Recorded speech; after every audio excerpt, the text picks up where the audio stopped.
Hey everyone, in this episode we are talking to my friend and colleague, he's a fellow functional diagnostic nutrition practitioner, Cory Firth. Now we're going to be talking about FDN yesterday, but we're also sharing a topic that we don't typically talk about on here, not because we are against it, but because we don't teach it in the course. It could be utilized with the principles of the course, but we're not promoting it directly, so we typically don't talk about it, but we will be discussing it in this episode. So what is this topic exactly? It is psychedelics and plant medicine in our health, namely our mental health today. Cory was someone who has used these things for over 15 years. He was actually the executive director of the Canadian Psychedelic Association at one point. He was able to get over depression, anxiety, and suicidal ideations because of these things. And we believe that, yes, even though we're not going to talk about this every week or every month, this is something worth sharing because people care about it. They need to learn about it. And Cory does it in such a professional and cool way. I make a joke that it's not just some hippie that's getting high, because that is what a lot of people think when they hear this stuff. This is a professional. It's someone who has been through a lot of things, and he found comfort and relief in these things. He found a cure for himself. So I think this is worth sharing. We hope you enjoy the episode. Let's get to it. All right. Hey there, Cory. Long time no chat, my friend. How are you? Good. Thanks for having me on here, Evan. It's good to see you again. Yeah. Glad to have you on the Health Detective podcast. Cory is someone that I knew through functional diagnostic nutrition, both practitioners. And he's someone that I had on my radio show when I was doing that a year or two back. And people loved his topic. And his topic was all about psychedelics and how they can have medicinal benefit. Now, more specifically, we had a few people comment that they wanted to know about the benefits of or kind of our opinion, more or less, on mental health and psychedelics. And that instantly made me think of you. I'm like, all right, this is the guy for this. Because when we had talked before, it's just a very objective viewpoint. I think, unfortunately, admittedly, even by myself, as someone who's in the mental health space, I'm kind of almost ashamed of this, but I think society has gotten to me where I even have almost like a negative stigma or bias around psychedelics and mental health. So I'm constantly learning more about it. I'm looking to challenge my beliefs about those types of things because I'm seeing them produce very positive effects. And of course, the stigma comes from this image. And it comes from ignorance. And the ignorance is the image of someone tripping, on acid or whatever, right? And having this crazy 8-hour trip. And that's what we think about with mental health and psychedelics. And of course, that's not what we're really talking about here. But I digress for a second, because before we get into that, I always want to start the show in a very similar way. I like getting to know about our guest and how they got into this, because as you and I know all too well, no one gets into this by accident. So tell us a little bit about your health journey, man. When did your symptoms start and what did they look like? Yeah, so there's a lot in that intro. I look forward to threading those little pieces there. Yeah, my story starts, my symptoms were mental health mostly at the beginning, and then it became sort of more physiological, and I can kind of see if I can thread that through to a good place, so I'm not talking too much. But my symptoms of depression and anxiety started when I was about 10 or 12 years old.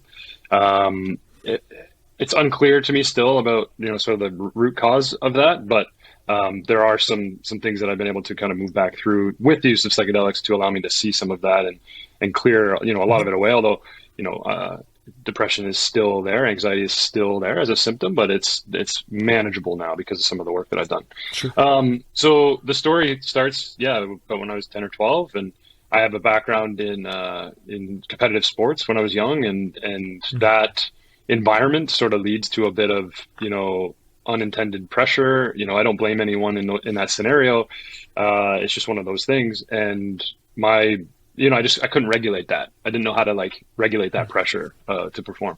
So I don't attribute all of it to that. There's other things, but that's sort of when it kind of really spiraled, because that's when you're kind of moving, and you're moving into high school, you're moving into those things. So a lot of things have formed around that.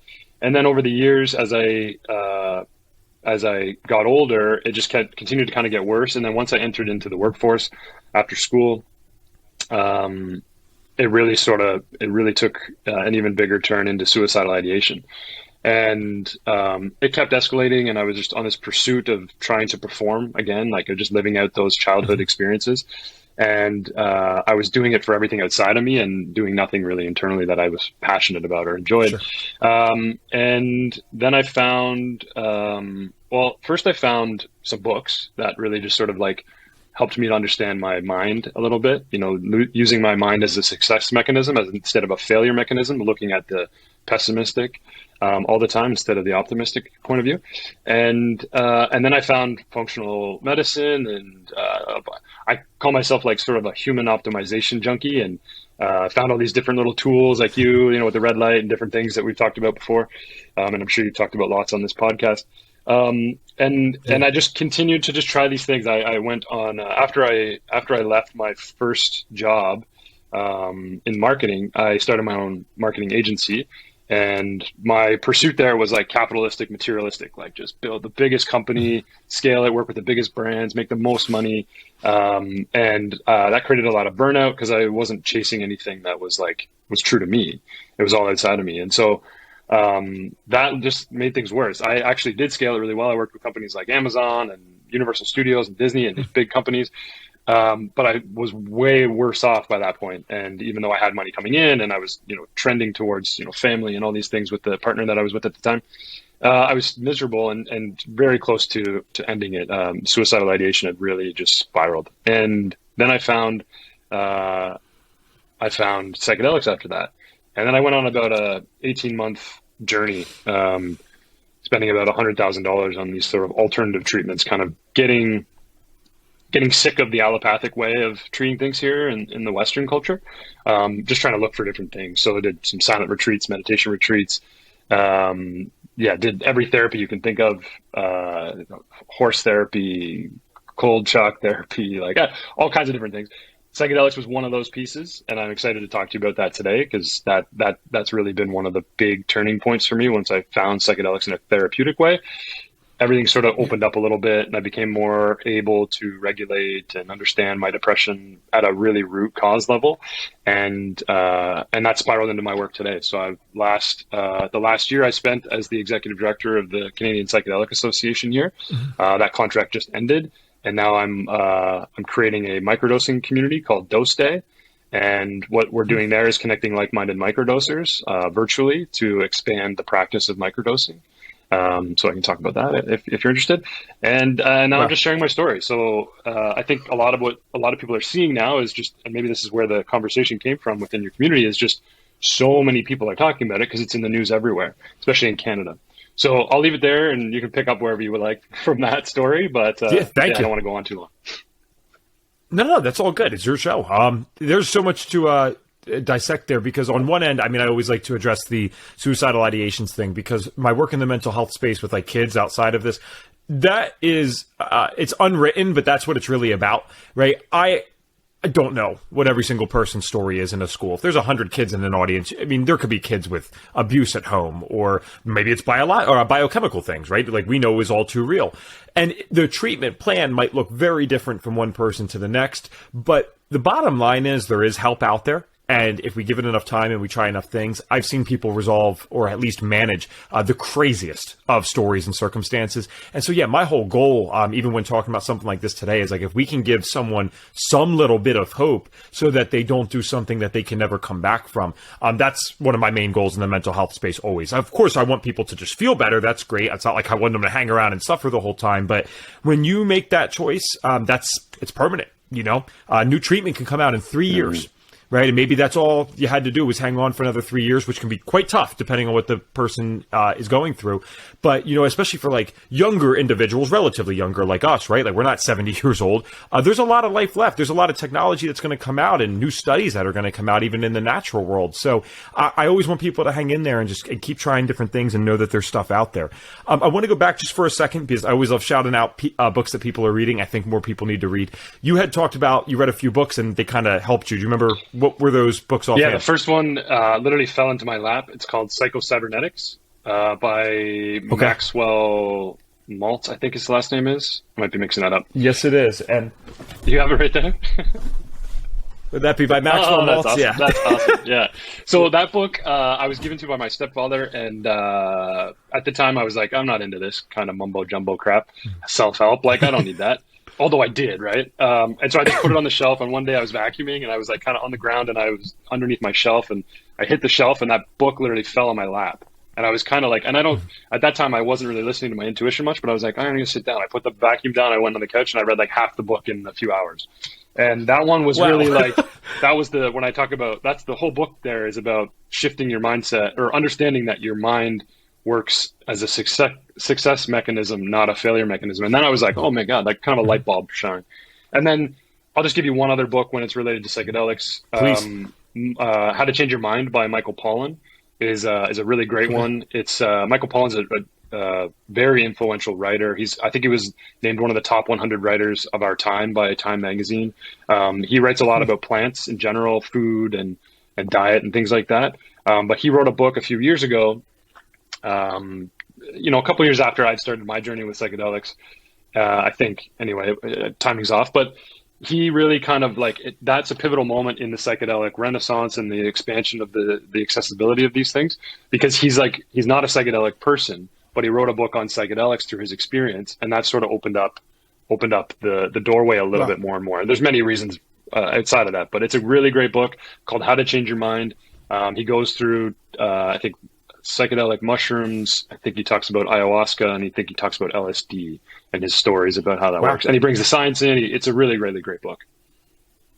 Wow, I feel has he written other things that are super popular? I feel like I've heard this. Yeah, I can't remember, but he definitely has. There's one about a vegetarian diet. I think something about food and plants. I just can't remember the name of it. Got it. All right, no worries. Yeah, that's just interesting because, like you said, he's an influential writer, and I'm always positive I've heard that name before.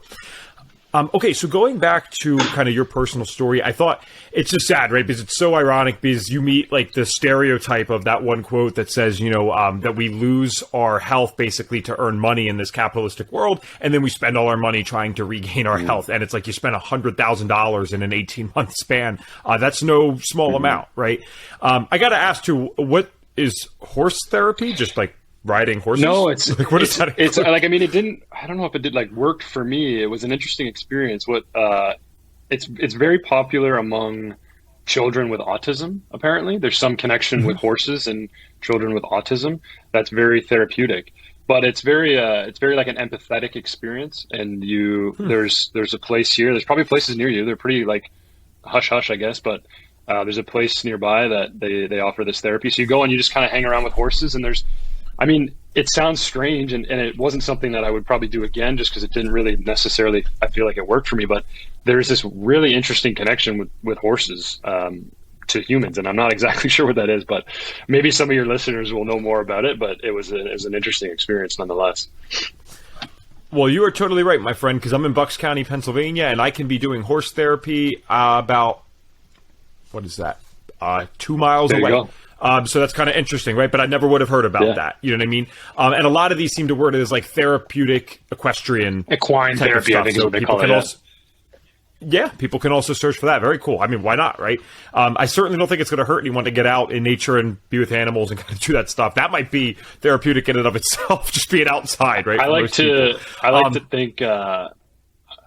to say, use science to ask the questions and use nature to find the answers. So going outside, like you said, and just exploring nature, it's therapeutic in itself. I know you guys talk a lot about that, and I'm sure your listeners kind of really lean into that.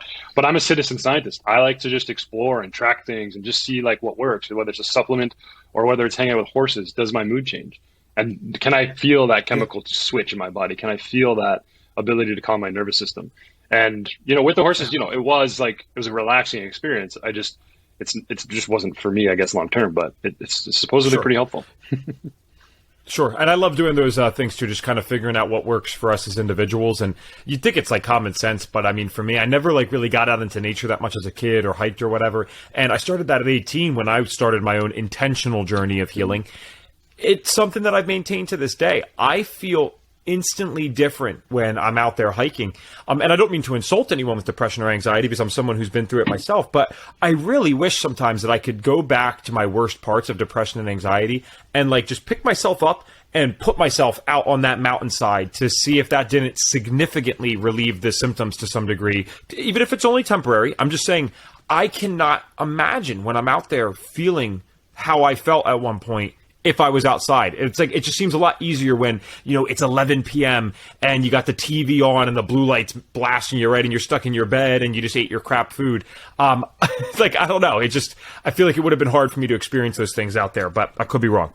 So in terms of your own personal story, right, you're spending all this money, all this time trying to figure this stuff out. Eventually you get into the psychedelics thing. And now, I know that you're doing many things with it, because that's how we met. We only really crossed paths for a little bit. And then you were saying, like, you got your dream job, right? Then you got to get into this work and kind of do it. I feel like from an outsider's perspective, the microdosing is really probably going to have some of the most validity, and I shouldn't say even validity, but widespread use long term. But I don't want to speak ignorantly here. So let's break it down, man. Like, where do these things apply to mental health? Like, for you, was it full out trips like people talk about that really did it, or was it the microdosing, a mix of both? Like, let's just start it out. And I guess I'm sorry, because I don't want to throw too many questions at you, but an even better question, I guess, just to break it down simply before we get into that, is what's the difference between someone who is quote unquote tripping on psychedelics versus microdosing? Because I'm sure plenty of people actually don't know about that. Yeah. So with I'll just speak generally about psychedelics. Each psychedelic kind of has its own unique pathology, has its own unique way of working physiologically within the body and within sort of the visual experience, the perception, your perception of how things are experienced are a little bit different. And then there's the dosing level as well. And so typically most people will microdose with either LSD or magic mushrooms. Psilocybin is the active psychedelic ingredient in magic mushrooms.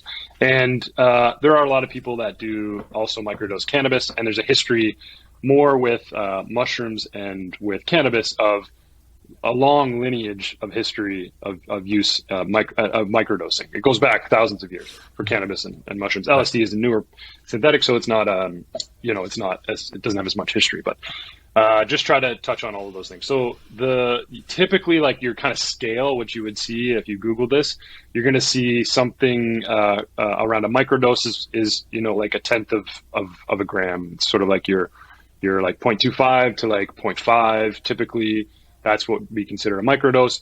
Personally, I like to kind of extend that a little bit farther. And if it's maybe not called a microdose by everybody in the community, I like to have like an exploratory dose, which is like just above 0.5 to just under a gram, which is like, again, I guess you go back to the microdose. The microdose is subperceptual. So your visuals will not change. Your perception will not change. It's more of like a state of mind, state of body type shift. And we can talk about that.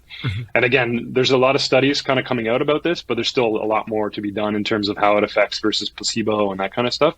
But I'll just speak anecdotally from my experience and what I've seen in the community. Sure. So yeah, I like that exploratory dose, which is like when you go and touching earth, like you said, adding a little bit of a exploratory dose just kind of adds to that experience a little bit. And we can talk about how I use that as well. But then you get into what they call like a museum dose. And I think that's between like 1 and 2 grams. And that's like, if you were to go into a museum and you want to engage with the art a little bit more, this is the example. That's why they call it a museum dose. It could be with anything. Okay. If you want to just heighten your senses a little bit, again, it's a little less perceptual. You might get a little bit of a visual experience, but it's more like sort of engaging with your senses and the outside world around you. And then you've got a therapeutic dose of just typically like 2.5 grams, 3 grams, maybe up to 5 grams, depending on who you're working with and how comfortable you are. And then you've got a heroic dose, which is like 5-6 grams and above. And all of those bring these different types of experiences. And so in terms of like how I see it moving through, like you said before about microdosing kind of being the most accessible option for people, I do agree with that. I see benefits in all of this, but one thing to really point out in the beginning is that psychedelics are not a panacea. They're not a cure-all. And what you're seeing in the media nowadays, not everybody, there's some really great journalism, and I'll just shout out Truffle Report, and we can maybe link it up. They're a group in Canada. Sure. They host, they're a journalist platform publication in Canada, and they're covering psychedelics like nobody else across the world.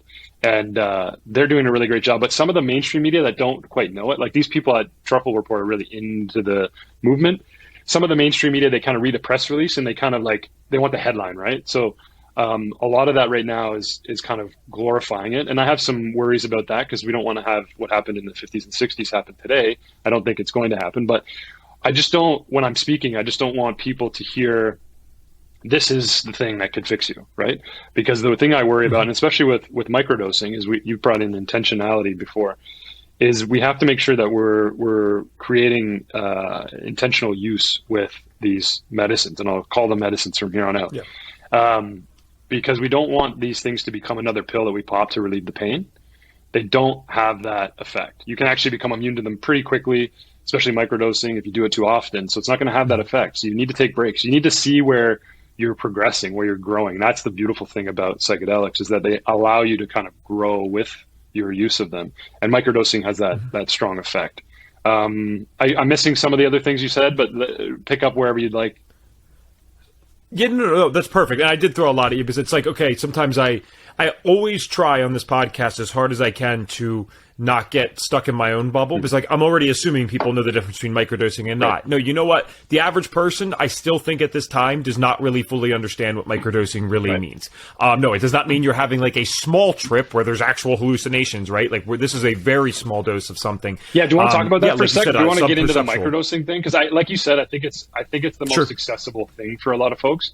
And the interesting thing is like legalities in the US, I follow that quite a bit, but I was a big part of what is going on in Canada. And we just recently got legal medical access to psychedelics for use by therapists and doctors. But the media has blown that up. It's still not the answer we need. It's not what everyone's kind of making it out to be. It's still really difficult to make it happen, but the underground that exists today is moving quickly, and they're exploring, and they have been for many, many years. So people are getting access to this because they're going to, the New York Times and they're seeing an article, or they're going to, here in Canada, the Global News, and they're seeing an article and they're going, how do I get my hands on these drugs? And in Canada, it's easy for them to get it. Like there's websites all over the place. You can get it. It's not decriminalized, but it's kind of like, we don't really look at that. And that's the same thing that's how cannabis worked here, is like these sites came online and then legality happened and then they had to kind of force their way into regulations. But it's accessible. What I'm trying to say is people are doing it. And so what we need to do is make sure that what we're doing here is having conversation, so we can create a safe container of harm reduction. What we want to make sure we do is we share our stories and our perspectives. And that's why I've created Dose Days, so that we can bring like-minded people together that want to enhance their microdosing practice. Even if they've been doing it for many years, it's really valuable as a sort of in a group therapy model and a peer support model, where you can learn from someone who's going through a similar experience and get a new perspective on your experience of how you use it. But microdosing, like I said before, it's sub-perceptual. So you're not going to get the crazy, what you would have seen in sort of the war on drugs propaganda of this burnout sort of vibe, or this like trippy, like on your back, sort of like not able to function sort of thing. It's sub-perceptual. So you're not going to have that experience. What I like to say, and the way I like to sort of like coach up the experience, is if you bring intention into it, which is simply just a small shift in your mind state or your physical state. And for me, if I look at like, New Year's resolutions or goals, right? We have these big audacious goals. Typically our human mind wants to go big, big, big. We want to do this big thing, especially when we're depressed. We want everything to change. We want just this big, huge shift so that I can feel better. But often what we really want is just a small, subtle shift in mind state or physical state. So the way I coach up intention setting with microdosing is just calling in a new state of being. So calling in, like if we're going back to the New Year's resolutions, if you want X number of clients so that your business can scale to this thing, what you really want is just a sense of freedom. You want a little bit of sense of time back. So you can call that in with your microdosing practice and just see where that shows up. And so it's a little bit subtle, which is hard for people to grasp onto, because like I said, they want this big, huge thing. But if you do it really intentionally and you bring those ideas to mind of how you would like to shift your state of being, the psychedelic experience with microdosing can sort of have that effect. So there's a neurological effect of sort of connecting new neurons. But when you bring that in, and then when you add other people to support you on that, you have this really interesting effect of kind of growth in your state of being, which is something we don't necessarily talk about much with mental health, because we always kind of go, oh, it's a chemical imbalance. Not you guys specifically, because I know what you guys coach up here at FDN, but that's typically how we've used or looked at mental health for a long time. But it's really it's a whole body experience. And I think that microdosing specifically, like you had said and alluded to, is that it's going to be the most accessible. But let's do it in a way where we share with one another how we're going through it. Let's go through those subtle shifts. What are we really looking for here? Let's help, each other find new perspectives on what it is we're going through or what we're looking for. And then not to go too far down this path, because I know we're talking about mental health, but there's a whole nother element of creativity and intellectual expansion that's in there as well. And a lot of people are using microdosing for that too. So there's a lot of benefits and there's a lot of experiences that can be had. And the research is coming, but anecdotally, like, there's so many people. I wouldn't even hazard a guess at how many people are microdosing now. But since a lot of the research is coming out and a lot of the news is coming out of Canada, I've just been getting slammed with people going, how do I microdose? How do I microdose? How do I microdose? So that's why Dose Day exists, I guess, is to bring people together. And I hope that answered it. I just really, I think like what you said is accessibility about microdosing. It's important to talk about sort of like the whole framework and container that we can put around that experience. Right. No, it answered it and then some. And this is, I love getting people in their passion and just kind of going, man, there's nothing better, and you get like the best information. So that's what I personally love. And it is hard to guess about the microdosing thing and how many people are doing it, because especially here, it's not the same type of thing that you're talking about up there, where like people could, yes, it's not decriminalized, but you could go online and get it. Like, if that's happening, I'm unaware of that. And I know that would certainly be frowned upon in most areas. I believe the exception to that might be like Denver, Colorado. I think they did something with decriminalization of like psilocybin. But even locally here, I got to be pretty vague about what I'm talking about because I have local people who listen. There is an owner of we'll call it a natural type of place. And this person, basically was honest with me and said, hey, yeah, I actually do, like, every like 3 or 4 months, they do full out, psilocybin experiences, right? Actual trips. And the rest of the time, they're usually microdosing with something. They're definitely people who experiment with this type of stuff. And I thought that was super interesting, right? It's not something that someone that I would have looked at from the outside and thought that they were doing that. But I keep hearing this come up because I thankfully known to be someone who's pretty neutral with stuff, right? You could tell me about things and I'm not going to really judge you for it, especially if I can tell it's obviously working.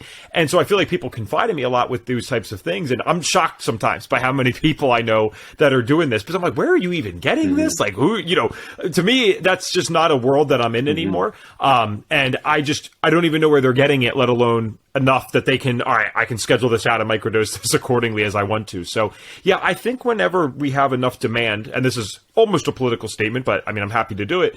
When we have enough of a demand of something in society that doesn't really seem to be hurting anyone else, right? I mean, it's something that you're choosing to do by yourself.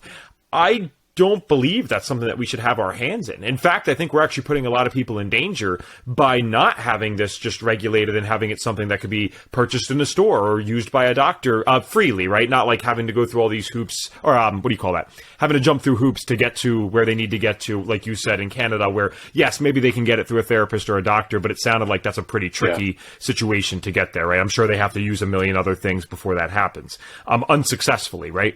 And that's not fair that people have to use maybe like like medications or something before they even have an option to do that? Is that like traditional medications? That's how it works. Like, you have to pretty much exhaust all your options to get to that point. And just we could probably talk for days. I'm thinking, there might be a part 2 here, my friend. There's one thing specifically that I really want to make clear is, like, even though I said, it's accessible here, we can get it here, and all that kind of stuff. It's important that we create safety. We have to create safety. So the underground is I call it the underground, but it's really the existing practitioners that have been doing this for many, many years, since this has sort of become an experience since the 50s and 60s. There have been people that were forced into the underground after research was kind of sent into purgatory, and Richard Nixon kind of created the war on drugs that was then adopted across the world for whatever reason, most of the world anyway, here in Canada for sure. The underground exists. The underground is there, and there are safety mechanisms in place there from a lot of the really ethical, value-based folks that are there doing that thing, that we can learn from. And I am actually writing a book called The Last of the Underground. And it's this idea of, like, oh, cool, we're coming above ground, and these people that are part of the underground experience are now coming above ground, and they're becoming legal, and they're becoming part of the medical mainstream, which is very, very cool and very unlike anything else in history of medicine. does that exist, right? Other than like the beginning when we, denounced vaccines in the beginning, and there was a whole thing on that, but now we've adopted all those things, and those people have come, the witches and the alchemists, right, have become like mainstream, right? So I'm writing that book, but the book is really about stories. It's just a bunch of storytelling of individuals from the underground who have been doing this and have had these great experiences, but they talk about not just the experience, which sometimes for some people, based on what they've heard, it can sound kind of crazy, but they'll tell it from the therapeutic space. It's a collection of stories of people's experiences of safe and ethical and transformative, life-changing experiences with psychedelics in hopes to inspire what becomes the medical mainstream. I believe that it's not going to be the governments that go, cool, we're good to go. It's not going to be the media that says like, now we're all available and it's a good thing to do. It's going to come from the stories of those folks that have gone through their own experience, like you and I, and everybody that I've ever met through FDN is like, here's my story and this is why I'm doing this thing. And so many people are attracted to that. And so many people can learn from that. It's what this podcast is, right? Yeah, and most people can't read a research paper. So they're not going to go, oh, cool study, yeah, blah blah blah. Like, here's the end result. Here's how we got to the end piece, and here's why it's successful. They want to know that someone's done something. Like, you can't change someone's mind without telling them how you changed yours, I guess is the summary of all of that. And we need to tell our stories about that, but it has to come from showing the safe and effective way of doing this, not being callous or risky or on the edge. And typically right now we have to explore that edge because we have these regulations that are in the way of us being able to heal with these options of medicine. Wow. I love that comparison. I think that's very relatable for the audience. And I actually know it just hit well with me because I think it's obvious to the audience, but I'm not someone, I've never used psychedelics to any degree at any point, even during my times where it was like high school drug abuse. And I say that because many high schoolers who abuse drugs, if it gets bad enough, they end up finding that stuff. I just, everyone in my friend group did at some point, both acid, both shrooms, whatever. I never felt called to that. I thought that was going to be too much for me at that time. It was kind of ironic, right? Looking back, like I thought that would be terrible for my mental health, and perhaps in that setting it would have been exactly terrible, especially at that dosage that they were using, right? I think that was terrible for a lot of people. But it's a great comparison where that's literally what we're doing on this podcast. Certainly, thankfully, nothing here is... We don't have to deal with the legal aspect right now. If anything, it's going the opposite, right? Because they're trying to crack down on like functional medicine practitioners to a degree, and there's censorship. And it's just insane to me. I'm like, this works, right? And what we're doing right now, the studies are already out there. But like you said, most people are never... They don't know how, or they're not going to read a research paper, even if they do know how. It's tedious. There's so much that comes out. There's more to read than one could ever read in their lifetime. That's for sure. Even if it doesn't matter how smart you are, how fast you read, that's just the truth. And so sometimes we just have to talk about things. And that's one of the beautiful things about the internet and social media. As many issues as these have caused psychologically for a lot of people, even myself at times, one of the most beautiful things is that this has brought to light so many different topics and things that we never would have gotten to discuss before. Even when I was a kid, man, like when I first read about like GMOs at like 16, the grocery store barely had any organic options where I lived, at least. There wasn't really anything in there. I was looked at like a hippie for even talking about this stuff. No one knew what a GMO was. And it is insane how fast in 10 years, because I'm 26 now, this progression has changed. Where like every store has organic options. Even if it's minimal, every store has organic options. Everyone's heard of a GMO, even if they can't explain it well. So information spreads rapidly. So yeah, we have a duty if something's working for us and it's working well to share this and kind of bring light to it. I do think there's something to be said about, because you've said this yourself, if we don't have long-term studies on these things, we have to recognize that there's always going to be some inherent risk. But if someone's greatly suffering and this is their life vest right now, this stuff's been used, well, a lot of it at least, for many, many, many, many, many years. I think it's probably safer to say than not that this might, at the very worst, be up there with the side effects of SSRIs or something else. And that's like worst case scenario, right? And let's be honest, the SSRIs, they're not going anywhere. They just keep pushing those even harder. So it's always kind of begs the question, right? Why we can push those when they barely passed a placebo to even get on the market, and some of them didn't, and they kind of just faked those studies. And then we have this stuff, and there's so much pushback, and we have to do things like this to even bring light to it. But that's a separate conversation, isn't it? So for most people, I want to talk about now, just because again, listen, Cory, this probably will not be in a part 2, so I don't want you to feel like you have to say everything, because sometimes it just happens, man. We get into a conversation here, and I'd love to bring you back on. With the conventional, if there's a better word, forgive me, like tripping aspect, where people are taking an intentionally higher dose that is not going to lead them to being able to do much other than that day, other than like actually experiencing the psychedelic thing. Is that necessary for people with mental health? Is that really that transformative for some? And I guess the third thing I'll throw in there is like, when is it too much? Because I saw people in high school, or even like as a young adult, take high amounts of these things. And were they doing it for the right reasons? I don't think so. But it messed them up, man. It messed them up for a little bit. So is it necessary for mental health treatment for some people to use those high of doses? And who shouldn't use something like that? Wow. There's so many things I want to poke in at there. Okay, so set and set. I just want to bring up set and setting is like ultimately like that first phase of safety that we need to bring in. So there's like your recreational experience. You might call it a trip. I call it a trip or a journey. I like to use the word journey because it's very much a journey. But in high school, I had many recreational trips with friends, and there's a really great benefit to doing that as well, because the way psychedelics work, and I'm just going to go general here, they all kind of work a little bit differently, is they take you out of your prefrontal cortex, which is where your default mode network is, which is where your identity is, which is where your ego is. So you kind of get out of that, this is the way I'm supposed to act and be and show up, and this is what I know about myself. And usually the narrator, or that at least in my experience, it's kind of that negative sort of like, don't say that, or they're going to laugh at you or whatever. So in that recreational experience is if you're in a safe setting with people and you understand what you're about to experience together, there's a really interesting way of just kind of flowing with each other and connecting with each other in a different way, because you shut down that default mode network a little bit, you quiet the mind, and then you can kind of just be open and free. And a lot of the times, just in general, people with mental health, and I would say just in general society, we don't have that option of shutting down the mind.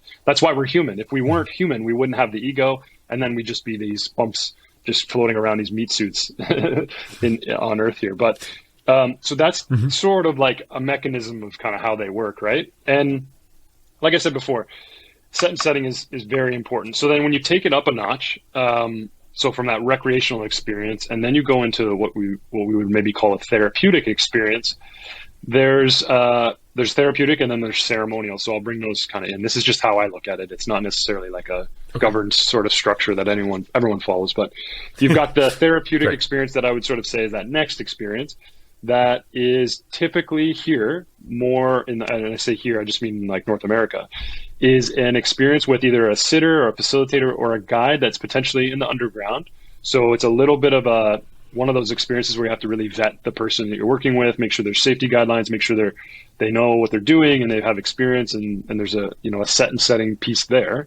But the way that experience kind of works is you might lay down in a chair like that, you'd put an iFold on, you'd put some music on, you would be taking your dose of whatever that may be, and the guide is there for you. And a lot of the protocols that are out there now are usually like a male and a female that are there with you, and they sit with you, and their job there at that therapeutic level, because when you have the iFold on and you're in this experience, what really kind of allows, after you get past the default mode network, you kind of go into different parts of the brain that aren't normally accessible when the ego's in charge. So you can kind of go into the hippocampus and look at old experiences and old memories. That's where our memories are stored and created. And for some people that's difficult. So the guide is there to sort of help you regulate, help you to remember that you're in a physical body and you're there, and that experience is just you visualizing something from the past. And that's really the great part about psychedelic use, is that you're able to go back through the conditioning or the programming or whatever's been sort of rooted in your past that has made you feel these depressed or anxious symptoms. And I call depression and anxiety a symptom, because the root cause is usually an experience from your childhood or from your past that has tricked your nervous system into thinking you have to stay up here and figure it all out when your body has a lot of the information for you. And we can get into that, but you guys probably talk about that all the time. So that experience with the guides is really, they're not getting in the way. Like typically talk therapy is very asking you questions and like kind of going back and forth and maybe guiding you a little bit with some words to try to get you to see something, where this is you're seeing everything you need to see. The guides are there to just keep you in that place, because the obstacle is the way. So if it becomes difficult, you want to go through it. You want to stay with it. A symptom is something halfway out. So if you go and you see that root cause, you can move that symptom to another place. You can move that feeling outside of the body if you understand it a little bit better. And so that's the guides or the sitters or the therapist's role in that type of experience. And then we've got the ceremonial experience, which this is my favorite way to do it. Although I wouldn't, if I don't talk about it, we can talk about regularity and how often we do this. I don't do it very often. Maybe once a year, I'll go and do a ceremonial type experience, which is typically over the course of 7 days or so. You're doing a few different ceremonies, and you're working with someone who's either a shaman or a medicine carrier of a traditional lineage within those medicines. So like your typical shamans in the ayahuasca Peru lineage, the Shipibo lineage, and then you've got various Mexican lineages with psilocybin mushrooms or peyote or any of these other things, and you work with a shaman who has been handed down these traditions from years and years and years, like thousands of years. It goes back, and these are passed down experiences from medicine people from those times that are there available to us now, and it's a much more ritualistic, ceremonial, intentional, traditional experience where you might bring in different types of medicines like tobacco that kind of aid in the experience. The experience is a little bit more individual, where there's maybe a shaman and some helpers, but you're kind of on your own mat and you're in your own sort of space and experience. But there are helpers and shamans, similarly to how therapists would work here, that kind of help you through that, some of those tough moments if they're there. So those are kind of like, maybe what I would say is those three experiences. Maybe I left out microdosing, but we talked about that. So there's like recreational, maybe microdosing, therapeutic, ceremonial. And then in terms of timing and regularity, everybody's different. And so the underground is, you got a mix of different people. Some people are using psychedelics very regularly to kind of work with whatever it is that they're going through, or creatively, or however it might be. And then you've got people that take their time with it. They do a little bit and then they integrate. And they do a little bit and then they integrate. And integration, I don't think we talked about yet, is sort of that really main key of how this works. So when you go through a psychedelic experience, that's just the start, really. You're going to open up a lot of different doors of perception of what you need to kind of look at and experience, whether it's a conversation you may have to have with a friend or a family member, or a lifestyle change you have to make, or maybe leaving your job, or doing something that is transformational to your existing life experience. And it's difficult to do that right away after the experience, because usually there's a lot. You open your mind up a lot. When you remove your identity and your ego, we open our minds to a whole new level of understanding and insight. And that's really the key. So what you're doing in a psychedelic experience is you're gathering insight from past experiences, or from this ethereal experience, and you're bringing it back and making it ordinary. Because every one of us has an ordinary life. And I don't mean that in a bad way. I mean, we all live an ordinary life in some capacity. No matter what you have or what you're doing, how successful you are, we're all living an ordinary life in some way. It's all individual. But you want to go out and you want to take that insight and you want to make it ordinary. So you want to go and go, oh, that experience with my mom or my dad, I need to bring that back and understand that, and have a conversation with them and see if they can understand me a little better. And so then you make it ordinary, and then your life becomes a little bit more balanced and harmonious in a way, because that conversation you had to have with your mom, you didn't have the courage to do it, or maybe you didn't know why you had to have it. But then you sort of start to integrate these little experiences. And like I said before, it's all just little shifts. So in that integration experience, you're just looking at what you've experienced, and oftentimes we journal through that so that we can take those little nuggets and sort of really try to see how we can make them ordinary. And that's how the overall experience works. So some people that are doing it so often, they don't have time to make that insight ordinary. So they're using, these psychedelics potentially too often. And this might be a little bit of my judgment, but what can happen there is a bit of a bypass. So you might bypass some of the things that you saw in one journey, and you might go right into another one and kind of skip over something, which kind of just compounds similarly how we've been repressing our symptoms of depression. So what I like to advise on people is just to really take it slow. Slow is smooth and smooth is fast. So if you can really just take your time with it, have an experience if you're interested in that, go into integration, learn about what that means, and take your time trying to make those insights ordinary. And that's the power of psychedelics, because then you're not using them all the time. That's why Big Pharma is not really interested in this, because they want you to use their drugs all the time. If we're not using these drugs all the time, but we're getting way more benefit, then there's a lot of value there for us as individuals, right? That's my take. I'll get off my soapbox. No, that's great. And another thing with the pharma companies is it's pretty hard to, control something that is, most of these things are just completely natural, right? Like magic mushrooms, I could grow those myself if I really had the mind to do that, or the will to do that, I should say, right? So you can't control it. And I think this is the same thing that they had with the cannabis thing. And I felt like there was something that you said earlier that I didn't get to that, you said this isn't the panacea. This is not the magic pill. This is one tool in the tool belt that could be very useful for some people. And I think we're seeing it less now. I'm just giving my perspective from being in America. But I saw that with the first wave of the medicinal marijuana stuff, right? Like we're acting like this is all of a sudden going to be it. And wow, now no one's going to have mental health issues again. And even for myself, I think it's wonderful if you find a tool or tools that can help you. It still begs the same question to me, especially as an FDN practitioner, of why do you need regular marijuana to feel better mental health wise? Is there something more there? Now, I would certainly, in most cases, think people would benefit more from a smaller dose of weed rather than, like a strong SSRI or, God forbid, a benzodiazepine. If we can replace that, fantastic, right? But we still are asking the same questions as functional practitioners of why is this here with this person to begin with?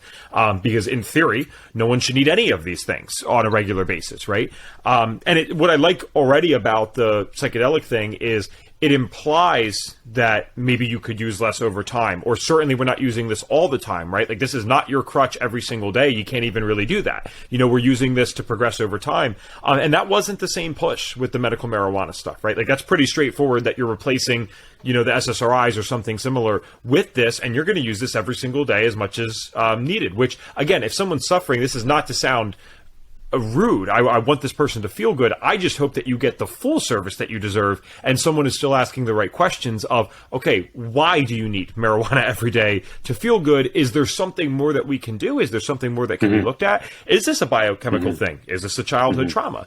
I think all of that needs to really kind of be addressed. But I really appreciate this conversation overall, I got to say, because this is the same thing that happened last time in terms of my perception on this, even as someone who admittedly probably does have a bias towards this in one way or another, just from what I've seen. There's nothing about what you're saying that sounds crazy or hippie or not like totally objective. It's like, oh wow, like maybe we really just missed something with this. And the last thing I'll throw in really quick is that I find it's interesting, the experience that you're describing with how the psychedelics could help the mental health stuff, right? It's almost forcing this introspection. It's allowing us to see things that we normally wouldn't see.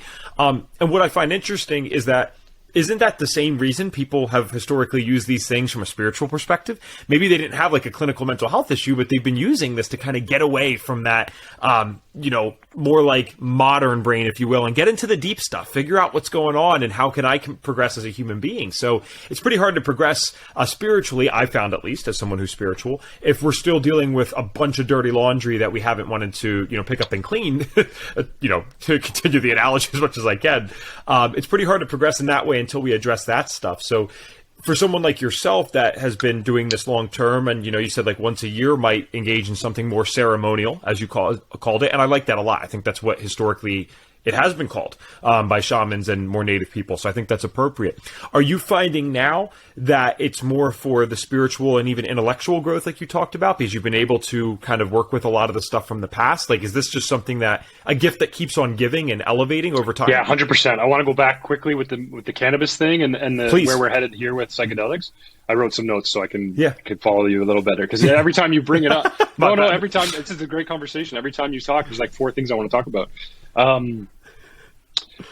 Knowledge mobilization.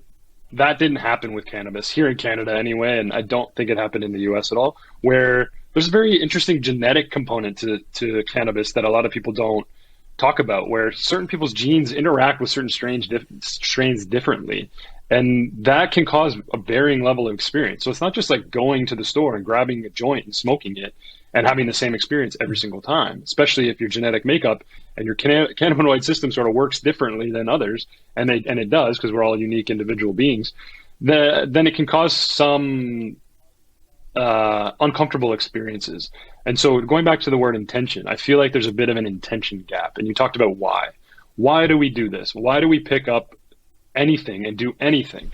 And I mean anything. I don't mean just medicine. I mean, why do I get on this piece of technology? What am I using it for? What is my intention today to drop into this digital world and create? And so today my intention is to speak openly and authentically to Evan and share my experience and hopefully inspire a new way of thinking around how these psychedelics are used. But we don't think about that often. So there's an intention gap, and I'm trying to bridge that gap with some of the things that I'm doing by sharing a little bit of a process for how to do that, so that we can find those little shifts in our state of mind or state of being, so that we can live a little bit more balanced, a little bit more harmonious. And that, I think, is what a lot of people want. They don't want this, we're chasing bliss because it's like a really nice experience, but we don't want to be just living in bliss all the time. It's impossible unless you're trying to become an enlightened monk, which most people are not. And then you also don't want those insane, deep, dark depressions. So you want that balancing wave. You want to be able to handle yourself in like the little bit of challenge, and then you want to be able to experience more gratitude and more happiness. And so that's, I think, if we do that right with this, that's possible. And where you were going with it in terms of like spiritual or intellectual growth, that's how I use them now. But I wish I had someone telling me these stories, and there were. I can't say I'm the only one starting out telling a story. There was a lot when I began, and now it's growing and it's important. But we need knowledge mobilization now more than ever, because we're going through the largest exchange of culture in our history, and it all starts with medicine. We're seeing it now with the pandemic. We're seeing it in the way we understand our immune systems. You guys are leading the way on the functional side. It's so powerful, and we're going through this cultural exchange. And in my opinion, with medicine and with psychedelics specifically as a medicine, there is culture, there is tradition, there is ritual, there is story behind these medicines. We don't have that with benzos or SSRIs, right? There's no history with those things. And story helps people grow. Story helps people evolve. And that's where you go back into the indigenous cultures and the First Nations cultures here in Canada specifically. They're built on story. That's where they get you into the medicine first. They tell a story of how they've been transformed. It might be about a horse and a guide doing something, but there's a lesson in it. There's an analogy in it. And that's how we have to look at these medicines. There are all kinds of analogies for how to use these things. And one analogy is, I guess it's not really an analogy, but you brought up the idea of laundry. And there's this laundry, right? And there's a great book called After the Ecstasy, the Laundry. And I think it's Jack Kornfield. I could be wrong about that. Might be Joseph Campbell. But anyway, I can send it to you after if it's going to go into a link. But it's all about that. It's after you experience these ecstatic moments or these mystical moments of ecstasy, which is a lot of what people after these psychedelic experiences, they feel like they've experienced this moment of ecstasy, and then they want that again. And that's a lot of how like these more addictive compounds like meth or heroin work. And you just keep chasing that experience. And with psychedelics, you don't necessarily want to jump into that. They're really not addictive, and you can see that everywhere. They're not like some of these other compounds. But the important thing is to go back and do that laundry. And that's where the knowledge mobilization comes in, and the education. And there are a lot of great people doing that, and I see that all over the place. But it's really coming back down to telling stories of how you use them. And then just to add to that last point about where I'm at with them now, yeah, they were very helpful for me and therapeutic for me. And they still are. Like I'm not throwing stones from a glass house. I'm still, still dealing with symptoms of depression and anxiety, but I have this way to balance it. So I'm on this little wave now of back and forth between ecstasy and depression. And it's not big or small or big either way. I'm just riding this really calm wave. But that's because in my opinion, in my experience, these experiences have taught me how to regulate myself, how to regulate my nervous system so that I can feel in my body how the depression is showing up and what experiences it's showing up. And then I can reflect on it and go, oh, that public speaking engagement made me do this. And I felt like that. And I was nervous. And then I breathe through it and I connect to my vagus nerve, or I connect, these other really cool tools that I've been taught outside of the medicine work, to be able to calm my nervous system down. So instead of it becoming this big crashing wave, it's just a little bit of I just need to rebalance myself, just take a breath and just calm down. And that's what it's taught me. It's taught me how to get out of my mind and into my body so that I can regulate my nervous system in any moment. And it's not perfect, but it's there. And now what I do is I like to go in and spiritually learn about the traditions of these medicines a little bit more, experience them with someone who knows more about this from that ritualistic side of things.